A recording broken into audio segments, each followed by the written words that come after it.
मिला supreme court के जज का साथ। लोकसभा में विपक्ष के नेता राहुल गांधी ने बीते दिनों केंद्रीय जांच ब्यूरो यानी सीबीआई के निदेशक के चयन की प्रक्रिया पर कड़ा विरोध दर्ज कराते हुए कहा था कि विपक्ष के नेता को रबर स्टैंप नहीं बनाया जा सकता है। वहीं अब सुप्रीम कोर्ट के जस्टिस दीपांकर दत्ता और जस्टिस सतीश चंद्र शर्मा की बेंच ने मुख्य चुनाव आयुक्त यानी सीईसी और चुनाव आयुक्त यानी कि ईसी की नियुक्ति से जुड़े मामले पर राहुल गांधी का साथ देते हुए केंद्र की मोदी सरकार को जोरदार फटकार लगाई है। दरअसल सुप्रीम कोर्ट ने चुनाव आयोग की नियुक्ति प्रक्रिया पर बेहद तीखे टिप्पणी करते हुए केंद्र सरकार से पूछा कि अगर चुनाव आयुक्तों की नियुक्ति में अंतिम फैसला सरकार के हाथ में ही रहना है तो फिर चयन समिति में नेता विपक्ष को शामिल करने का मतलब ही क्या है। बता दें, जस्टिस दत्ता ने कहा कि चुनाव आयोग जैसी संवैधानिक संस्था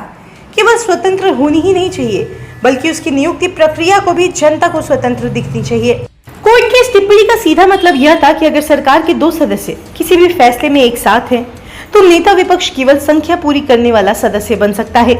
यानी विपक्ष को शामिल करके निष्पक्षता का संदेश तो दिया जा सकता है लेकिन असल नियंत्रण सरकार के पास ही रहेगा।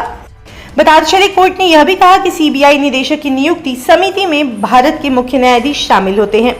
लेकिन चुनाव आयोग जैसी संस्था के लिए कोई स्वतंत्र सदस्य नहीं रखा गया। इससे यह सवाल और मजबूत होता है कि सरकार ने चुनाव आयोग के लिए अलग मानक क्यों अपनाया।